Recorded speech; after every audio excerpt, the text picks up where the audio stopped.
Hi guys, ang flex ko lang po sa inyo yung gagawin ko po. Magluluto po ako ng busaga. Ang ingay ng piniprito kong manok. Ayan po, kulang po. Magluluto po ako ng busaga kasi po may bisita po dito ng padating yun.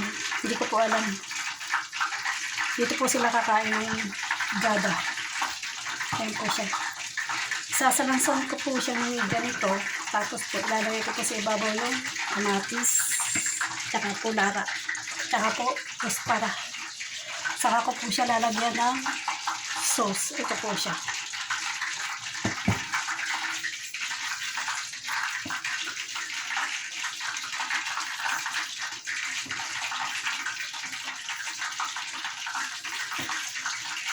At ngayon ang aking talong, ang aking manok.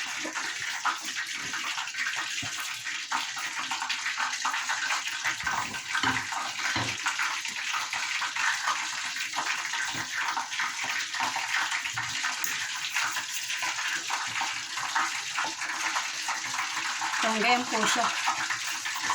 Tapos ilalagay po sa kahon.